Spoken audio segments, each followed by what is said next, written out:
बहुत बढ़िया अवसर है। मंत्र न चले नाम चला लो, नाम न चले तो चतुरासी जी गुनगुनाने लगो। बिल्कुल अवसर मत दो, जैसे दुश्मन नीचे गिर पड़ा है आप ऊपर चढ़े हो, अब उसको ऊपर आने का अवसर मत दो। ऊपर आने का अवसर दिया तो अब आपको ऊपर आने का अवसर दुश्मन नहीं दे पाएगा। ध्यान रखना, एक बार अगर अब मन चढ़ गया आपके ऊपर और मनमानी आचरण करा लिया तो आपको भजन लायक नहीं रखेगा, क्योंकि वो समझ चुका है कि तुम ऐसी जगह पहुंच चुके हो कि अगर अब हम इसको हरा ना पाए तो मुझे जिंदगी भर इसका गुलाम बनना पड़ेगा। मन ने देख लिया है कि अब हम मारे जाएंगे, अब मुझे मरना पड़ेगा, तो वो आखिरी कोशिश करके आपका नाश करेगा। बस आप सावधान हो जाओ। इस समय आपके घुटने उसके गर्दन के ऊपर हैं, ऐसा समझो, क्योंकि सदगुरु आश्रय, संत आश्रय, सत्संग, नाम धाम आश्रय। अब वो विचलित हो रहा है, भड़बड़ा रहा है, कोई तो मिले ऐसा, थोड़ा तो हमें जीवन दान दे, क्या विषय भोग, थोड़ा तो मुझे विषय सेवन करने को मिले। चूक कर दी तो फिर गिरा देगा। परमहंस श्री ओंकारानंद सरस्वती जी ले जब बिल्कुल नई अवस्था में सामने उनके गए तो उनका, अच्छा बच्चा, बड़े भाग्यशाली हो, वैराग्य मार्ग में आए हो, पर ध्यान रखना, एक सांप को जब बंदर पकड़ता है तो बोले ऐसे ऐसे जड़ में रगड़ता है, फिर देखता, सू तो नहीं बोला, फिर रगड़ता है, और वो मरने पर भी रगड़ता ही रहता है कि कहीं इसमें जान न। बोले बस ऐसे ही साधु को, साधक को, उपासक को अपने मन को रगड़ना है। राधा वल्लभ सिंह हरिवंश, राधा वल्लभ सिंह हरिवंश, राधा वल्लभ सिंह हरिवंश। अगर सू बोलने का मतलब अगर थोड़ा भी विषय स्फुरण रह गया है तो अभी रगड़ते रहो, राधा वल्लभ सिंह हरिवंश। फिर सच्ची कहते भजन करना नहीं पड़ता। जैसे भजन थोड़ी करना पड़ता है ही नहीं भजन, किसी और कुछ क्या करें, कुछ है ही नहीं यंत्रों में, वो स्फुरते केवल वही। अब उसको भजन थोड़ी करना है, रह ही नहीं गया, कुछ करना ही नहीं रह गया है। हंस रहे, खेल रहे, बात कर रहे, खा रहे, पी रहे, चल रहे, ठाड़े बैठे परे उताना, कबीर काहे हम राहें ठिकाना, हर समय। पर वो स्थिति प्राप्त करने के लिए निरंतर अभ्यास की आवश्यकता है। श्री भगवान कह रहे हैं कि परमम पुरुषम दिव्यम याति पार्थानुचिंतयेत, जो मेरा सदैव चिंतन करता रहता है, दिव्य परम पुरुष का साक्षात्कार उसको अपने चित्त में ही हो जाता है। चित्त स्थान भगवान वासुदेव का है। शरीर छोड़ने के बाद नहीं, शरीर रहते ऐसी आनंद की वृत्ति उदय होती। अब उनके लिए शब्द ही नहीं तो क्या वर्णन करें। ऐसी आनंद की उसी आनंद में वो आनंद समुद्र प्रभु प्रकाशित होने लगते हैं। पर उस आनंद में जहां आपका थोड़ा प्रवेश होता है, आप उलझ करके विषय की तरफ चले जाते हैं। ध्यान देना हमारी इस बात को, ये अनुभवगम्य बात कहते हैं। जब आपको भजन का थोड़ा आनंद मिलेगा तो आप थोड़ा निश्चिंत जैसे होते हैं, उसी समय मन आपको विषयों में फंसा देगा। जब आपको भजन का अभ्यास बढ़ने लगे, आनंद मिलने लगे, तो आपको उदासीनता बढ़ानी है, हंसना नहीं है, लोगों से मिलना नहीं, खेलना नहीं है, क्योंकि इस समय चढ़ाई का है। आनंद स्फुरित होने लगा, बचाओ, बिल्कुल आसपास से सुरक्षित हो जाओ। वो आनंद ही आपको ऊपर ऐसी स्थिति में ला देगा जहां ये विषय नहीं ले जाएंगे। भगवान कह रहे परमम पुरुषम दिव्यम याति पार्थानुचिंतयन्, जो निरंतर अभ्यास चिंतन का करता है उससे चित्त में ही भगवत साक्षात्कार हो जाता है। अगर आप सावधान नहीं रहेंगे, चिंतन सही नहीं रहेगा आपका, तो किसी भी अवस्था में ये विषय चिंतन छूटने वाला नहीं। अभी हमारे पास अवसर है, अभी हमारे पास समय है, चूको मत। ये बहुत सूक्ष्म लड़ाई है, ये कोई बाहर के लाठी डंडा गोली वाली लड़ाई नहीं है, ये अंतर की लड़ाई है। इसमें बड़े बड़े हार जाते हैं। अगर कोई जीत पाता है तो एकमात्र भगवान को समर्पित चित्त वाला जीतता है। हमें लगता है आपको बढ़िया समर्पण का अवसर है। अब आप ये जो मना किया जाता है, उन विषयों का भोग करते हैं, विषयों का सेवन करते हैं, तो फिर ऐसा लगता है अब हम नहीं कर पाएंगे, हमारे पास कोई चांस नहीं रह गया कि अब आपको संभाल सके। इसलिए आप सहयोग कीजिए। ये बाहरी आनंद 4 दिन का है, मान जाओ, बाहरी आनंद। ये श्री जी के मार्ग के लिए हम कह रहे हैं किसी जन्म में भगवत प्राप्ति करनी। अगर आप नहीं कर मानोगे, मनमानी आचरण करोगे तो भ्रष्ट हो जाओगे। ये संसार का स्वरूप है, किसी न किसी बहाने से वो आपको सतमार्ग से हटाएगा। ना किसी को घर आने दो, ना किसी के घर जाओ, ना किसी को रंग लगाओ, ना किसी से रंग लगवाओ। अपनी प्रिया प्रीतम के साथ होली खेलो।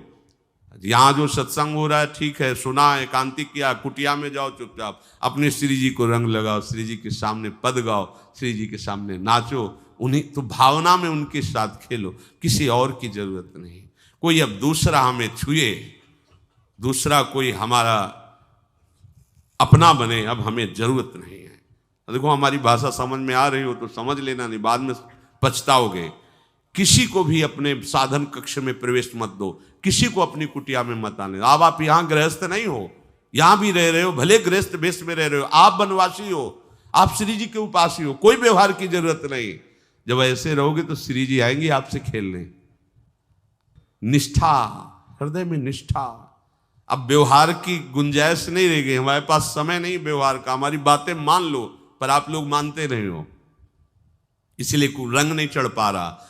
अरे वो बेचैन है आपके साथ खेलने के लिए, उनकी तरफ जब देखो ना तो बेचैन है, पर उनकी तरफ कोई देखना ही नहीं चाहता। वो तो यहीं से फुर्सत नहीं मिलती भोगों से खेलने के लिए, संसार के राग में खेलने के लिए। अरे वो तो लालायित है, वो तो खुशी हो रहे कि ये हमारा शरणागत हो गया, अभी हमारी सहचरी बनेगा, हमारी सेवा में आएगा।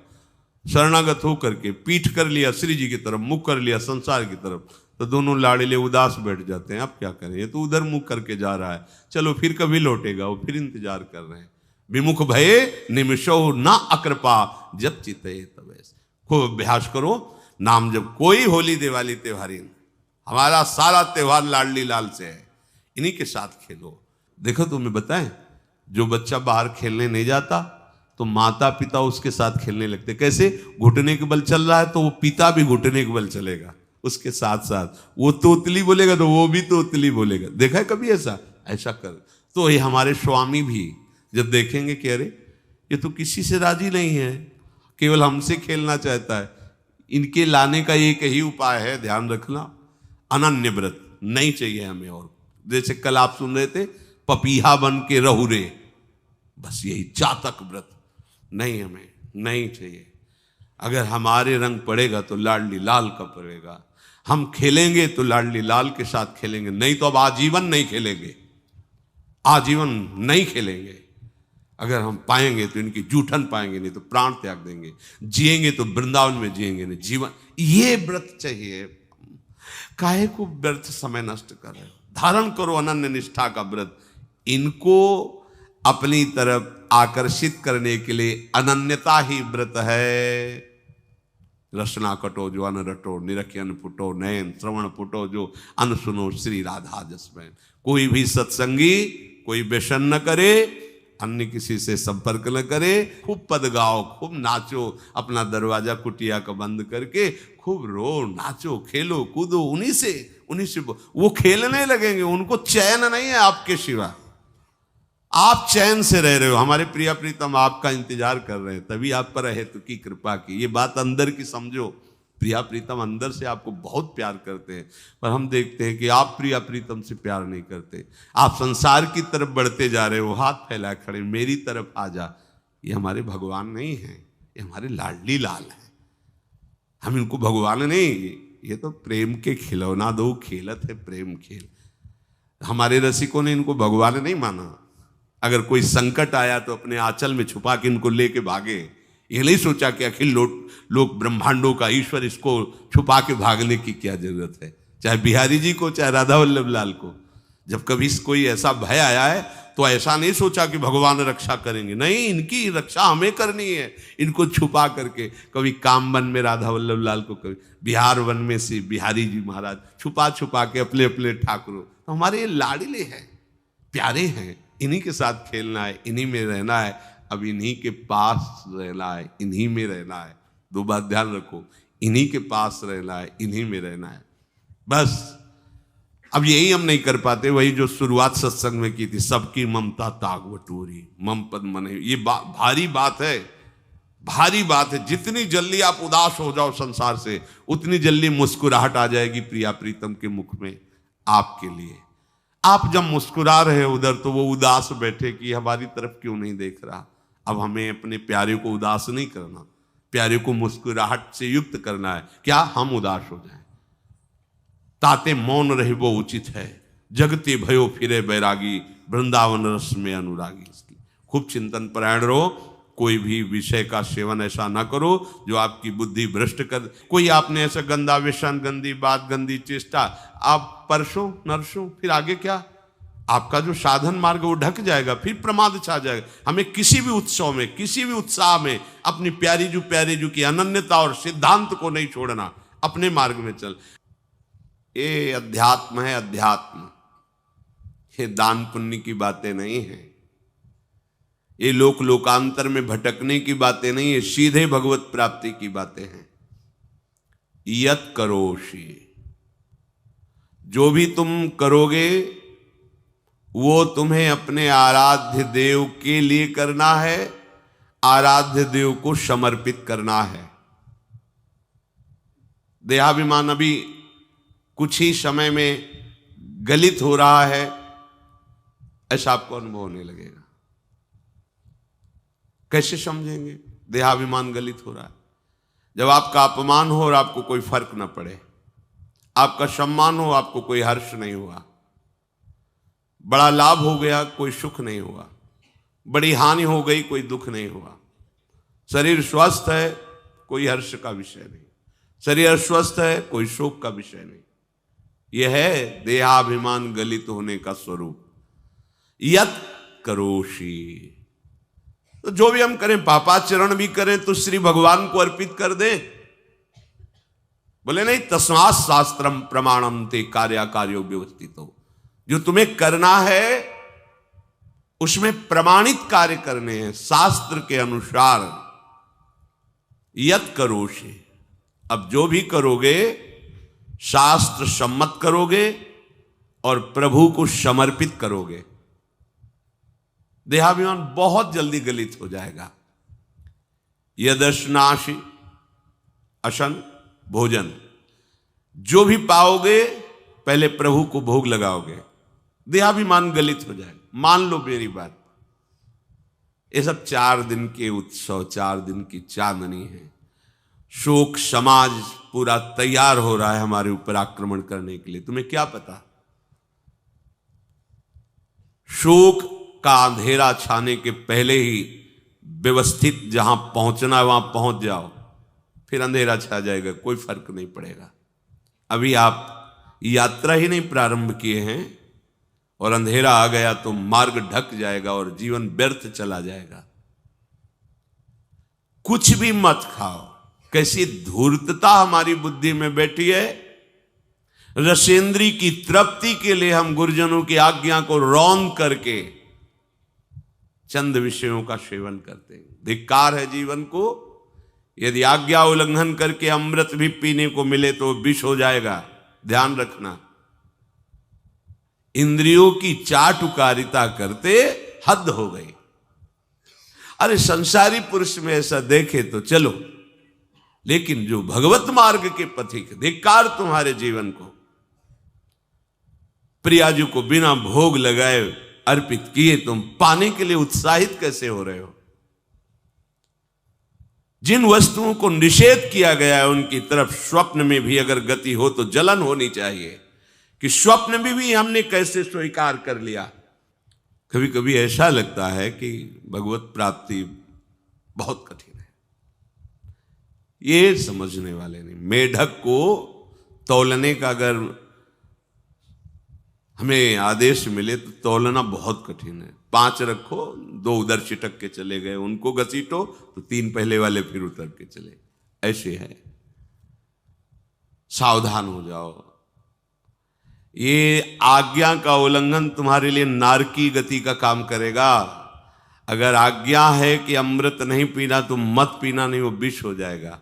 और अगर आज्ञा है विष पी लीजिए तो गरल सुधा रिपु करहि मिताई, गोपद सिंधु अनल शीतलाई, वो विष अमृत हो जाएगा। तुम्हारा शत्रु तुम्हारा मित्र हो जाएगा। ये भव समुद्र गाय के खुर के गड्ढे के समान हो जाएगा। आज्ञा पालन बहुत बड़ी सिद्धि है। ये मूढ़ता का त्याग कीजिए। आप जानते हो, जानते नहीं है? नहीं, तुम नहीं जानते हो, तुम्हें वो जान रहे हैं। अगर तुम अपना आनंद चाहते हो, सुख चाहते हो, तो आज्ञा पालन करो। इसी से देहाभिमान गलित होगा। तुम्हारी एक एक वृत्ति उस सर्वात्मा प्रभु बैठे देख रहा है, और उन्हीं के रिझाने के लिए तो तुम्हें मानव देह मिली, भगवत मार्ग मिला। ये ध्यान रखो, एक बार भी बिना भोग अर्पित किए हुए जो पाओगे वही तुम्हारी बुद्धि भ्रष्ट कर देगा। देख लो आंख खोल के कैसे बुद्धि भ्रष्ट होती है। वो अपने आराध्य देव इष्ट देव की ही निंदा करने लगता है, आराध्य देव इष्ट देव के विपरीत चलने लगता है। ये बुद्धि गिरी मतलब सर्वनाश। जो शास्त्र में कहा गया है, कामः संजायते क्रोधा क्रोधा स्मृति विभ्रमा स्मृति भ्रंशात् बुद्धिनाशो, बुद्धिनाश को ही कहा गया प्रणश्यति, नष्ट हो गया, वो किसी काम का नहीं। यत करोषि, जो भी कर रहे हो वो प्रभु के लिए हो और प्रभु को अर्पित करो।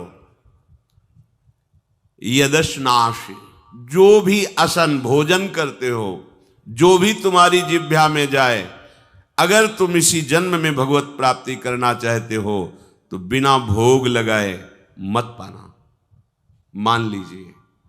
फिर कह रहे यज्जुहोषि, जो भी तुम, हवन का तात्पर्य होता है भागवतिक कार्य करते हो, वो प्रभु को अर्पित कर दो,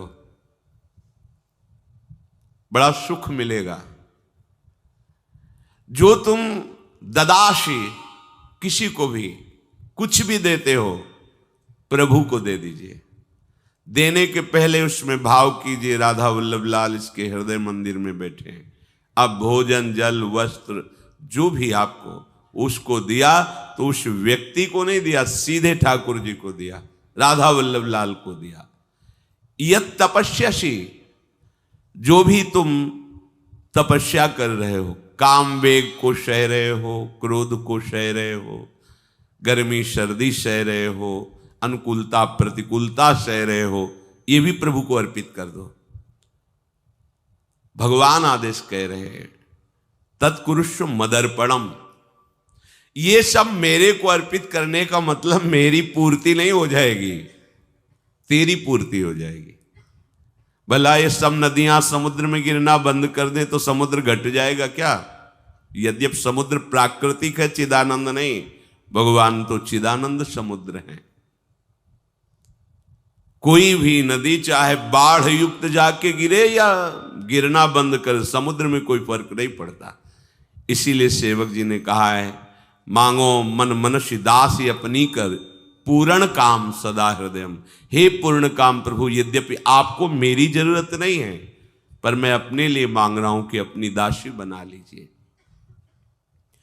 मद भक्तो मईश्वरे सर्वज्ञे परम गुरु वासुदेवे समर्पित सर्वात्म भावः, यत् पश्यति शृणोति स्पृशति वा सर्वमेव भगवान वासुदेवः, इत्येवं गृहाविष्ट बुद्धिर मद भक्तः सन एतत् यथोक्तम सम्यक दर्शनम विज्ञाय मद भावाय मम भावो मद भावः परमात्म भावस्तस्मै परमात्म भावो योपपद्यते युज्यते घटते मोक्षम गच्छति। वेद कहता है, भगवान की वाणी, मद भक्तो, जो मेरा भक्त हो गया है।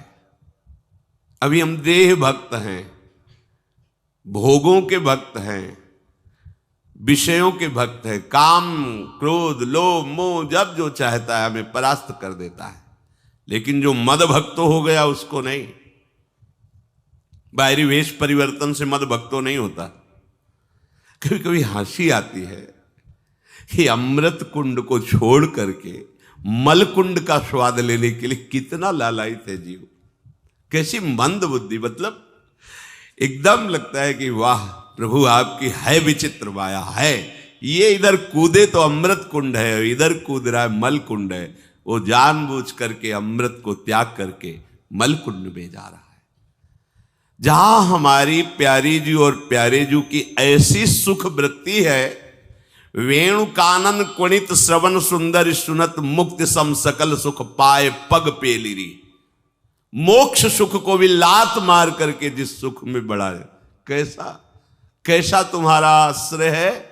हमारे युगल सरकार का ऐसा सुख है कि मोक्ष सुख थूक देने योग्य हो जाता है, और आप युगल सरकार को एक तुच्छ विषय के लिए छोड़ देते। कैसे भक्त हो तुम, कैसे हो तुम? खुद प्रश्न करके देखो। कभी तुम्हें अपने ऊपर धिक्कार नहीं आता? अपने को बहुत चतुर समझते हो, अपने को बहुत प्रवीण समझते हो कि कोई नहीं जानता हम क्या खाते हैं, कोई नहीं जानता हम कहां जाते हैं, कोई नहीं जानता हम कैसे खिलाड़ी हैं कि खेल रहे हैं। अरे पागल, तू कैसा खेल रहा है। ये जगन नाटक वैभवा, वो बैठे हुए डायरेक्टर सब कुछ देख रहा है और तुम्हारी कहानी लिख रहा है। बहुत होश में हो जाओ, हर समय तुम दृष्टि में हो, ऐसा मत समझो।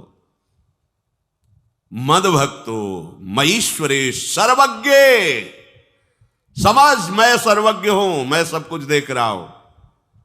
परम गुरु, मैं गुरुओं का भी गुरु, परम गुरु हूं। भगवान बोल रहे वो है, वही परम गुरु है, क्योंकि गुरु शब्द ही उन्हीं के आगे है, दूसरा कोई नहीं, कोई है ही नहीं दूसरा, दूसरो न कोई, वही परम गुरु है, क्योंकि उनके सिवा कोई है नहीं, वही है परम गुरु। बड़े करुणा में है। अगर ये सोचा जाए कि भगवान की वाणी और गुरु की वाणी अलग है तो भ्रम है आपको। भगवान की वाणी गूंज रही है, पकड़ो, आपको लगेगा बातें कर रहे हो, कहां गूंज रही है? अभी ट्रांजिस्टर लाइए, लखनऊ लगाइए, अभी बोलने लगेगा, तो वाणी गूंज रही ना लखनऊ की। कानपुर लगाइए, कानपुर बोल लेगा, क्योंकि उसमें पावर है उस वाणी को घसीटने का। एक यंत्र जैसा तुम्हारे अंदर तो पावर नहीं है, तुम अपने को बहुत पावरशील समझते हो। एक इतना बड़ा ट्रांजिस्टर लाइए, उसे आप अभी लगाइए बंबई, वो अगर स्टेशन आ रहा पकड़ में तो बोलने लगेगा कि बंबई की आकाशवाणी से बोल रहा हूं, आकाशवाणी पकड़ रहा है वो।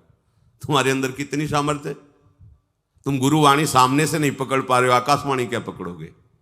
बहुत ज्ञानी, बहुत विज्ञानी, वो एक यंत्र पकड़ रहा है लोक के स्टेशनों को। अगर तुम मंत्र पकड़ लो तो तुम भगवान की वाणी ऐसे सुनोगे, ऐसे देखोगे, कहीं दूर थोड़ी है, सामने नृत्य करते रहते हैं। नेत्र खुलें थोड़ा, पावर आप में है, जो मंत्र मिला है वो यंत्र पकड़ता है स्टेशन, पावर तुम्हारा सीधे पावर हाउस को पकड़ेगा। अखिल ब्रह्मांडों का पावर वासुदेवा समर्पित सर्वात्म भावः, तो यत् पश्यति यत् शृणोति स्पृशति, वो भगवान का स्पर्श करेगा, भगवान की वाणी सुनेगा, भगवान को ही देखेगा। कौन? जो मद भक्ता है। तो आप लोग बड़े कृपा पात्र हैं, भगवत मार्ग के पथिक बन गए। कहां फंसे हो यार, कहां? बड़ी हंसी आती है। साधक अपने छोटे से दोष को पहाड़ की तरह देखकर व्याकुल हो जाता है और गुरु और भगवान से पुकारता है, नाथ देखो मैं ऐसा, मुझे बचा लो। प्रभु अभी तक समर्पण नहीं हो पाया, उसे अपने में फुर्सत नहीं। जो मेरा हो जाता है वो निरंतर मेरा चिंतन करता है, इसलिए मैं उसको सुनाई देता हूं। तुम किसका चिंतन कर रहे हो? संसार का। तो क्या सुनाई दे रहा है? संसार। तुम किसको देखना चाहते हो? संसार को। तो क्या दिखाई दे रहा है? स्त्री पुरुष दोष गुण। भगवान कह रहे मद भक्तो, जो मेरा भक्त है वो यत् पश्यति शृणोति स्पृशति। प्रभु स्पर्श में आते, केवल देखने में ही नहीं आते। क्या भगवान को ध्यान में देख लिया? ऐसा नहीं। जैसे आप गले लगते ऐसे प्रभु